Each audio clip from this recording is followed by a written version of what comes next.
Bonjour à tous, aujourd'hui on se retrouve pour réaliser ce sac ultra simple. Pour ce faire, vous aurez besoin de deux coupons de 75 par 45 cm, un dans votre tissu extérieur et un dans un tissu doublure. Et pour les anses, il vous faudra deux coupons de votre tissu extérieur en 60 par 8 cm. On attaque tout de suite par nos anses qu'on vient mettre sur l'envers et on va venir faire un petit repli sur les côtés les plus longs, un petit repli de 1 cm de chaque côté.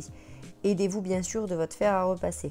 Voilà ce que ça donne, donc vos deux anses doivent ressembler à ça. Et maintenant on va venir la fermer, donc on rabat l'un contre l'autre, on aligne bien au niveau des bords et on va venir faire une surpiqûre tout le long. Mais bien sûr avant, on va épingler. Je vous montre de plus près, voilà à quoi ça ressemble et on vient faire une petite surpiqûre mais à 2-3 mm du bord pour fermer la anse. Vos deux anses sont prêtes, on peut s'attaquer au reste du sac. On commence par notre tissu extérieur, le devant face à vous. Sur les deux parties les plus courtes du sac, donc sur nos largeurs, on va venir mettre les anses.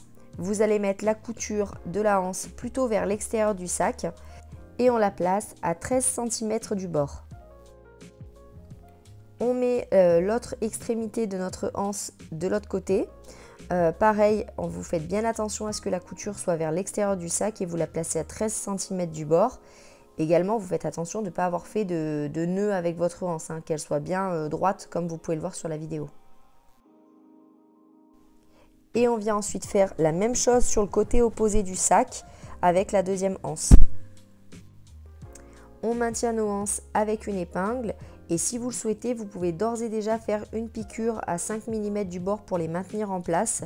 Moi, je le fais à une étape un peu plus loin, mais voilà, si toutefois vous le souhaitez, vous pouvez le faire maintenant pour ne pas vous embêter avec les épingles. Nos anses sont épinglées de chaque côté. Maintenant, on va venir rabattre notre sac. Donc, il va se retrouver endroit contre endroit comme ceci. Pour éviter de prendre les anses dans notre future couture, je vous conseille de les sortir et remettre ensuite votre sac bien aligné sur les côtés, sur les bords, endroit contre endroit. Une fois que vous êtes certain que vous êtes bien bord à bord de chaque côté, vous appuyez un petit peu sur le bas du sac et on va venir faire un trait parallèle au bas de notre sac. On prend notre règle et on vient faire des repères à 8 cm du bas du sac et on fait ça sur tout le long. Une fois que c'est fait, on vient relier nos points, comme ça on a bien une ligne parallèle au bas du sac et qui se trouve à 8 cm. Une fois que c'est fait, on va refaire un point, un repère, cette fois-ci à 8 cm aussi, mais du trait qu'on vient de faire.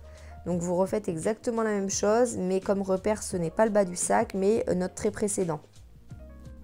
Donc bien sûr, vous n'êtes pas obligé de relier les points comme sur la première ligne. Le tout, c'est d'avoir vos repères à 8 cm de la ligne précédente. Alors sur le premier trait qu'on a fait, on va venir faire un pli et regardez bien en vidéo parce que c'est trop compliqué d'expliquer comme ça par vocal. Mais en fait, je tire pour recréer un nouveau pli et mon deuxième trait, mes deuxièmes repères se retrouvent finalement en plein milieu et je dois me retrouver sur ce que je viens de faire, sur 8 cm en haut, 8 cm en bas. Regardez en vidéo, c'est beaucoup plus parlant je pense. Donc on vérifie aussi de l'autre côté qu'on ait bien les 8 cm en bas, 8 cm sur le pli du haut. Donc vous devez avoir 16 cm en gros au total. Et voyez le pli qu'on voit un petit peu en transparent, ça doit être votre milieu. Et là on vient re-rabattre dans l'autre sens. Vous voyez que nos repères réapparaissent. Voilà ce que ça doit donner sur le côté. Je vous montre un petit peu parce que c'est vraiment compliqué à expliquer. Vos repères sont là, la grosse bande doit se trouver juste en dessous de vos repères. Donc là c'est vos différents plis. Et voilà ce que ça donne aussi par le bas. J'espère que vous arriverez à comprendre avec la vidéo. Et maintenant, ce qu'on va faire, c'est qu'on fait une couture pour fermer nos côtés. Je vous conseille bien évidemment d'épingler pour tout maintenir en place. Moi, mon tissu est assez rigide, donc il ne devrait pas bouger. Mais bon, le tout, c'est que ce soit symétrique avec l'autre côté. À cette étape, je vous remontre ce que ça doit donner sur le côté. Vous devez vous retrouver avec quelque chose comme ça. Donc, on épingle bien toutes les épaisseurs ensemble. Et on couvre vraiment tout le long jusqu'en bas et vous faites la même chose de l'autre côté. Nos côtés sont bien fermés.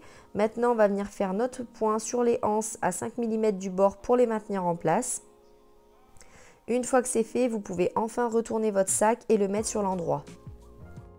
On le retourne correctement, on met bien en forme le bas de notre sac et une fois que c'est fait, on peut passer à notre doublure. On passe maintenant à notre doublure. C'est la même chose que les étapes précédentes, à la différence qu'il n'y a pas de anse. Mais voilà, je vais accélérer ce passage-là parce que ça sert à rien de vous remontrer deux fois la même chose.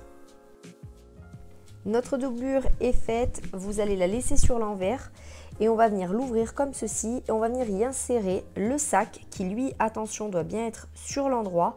Vous allez venir l'insérer dans votre doublure. On laisse bien nos anses entre la doublure et notre tissu extérieur.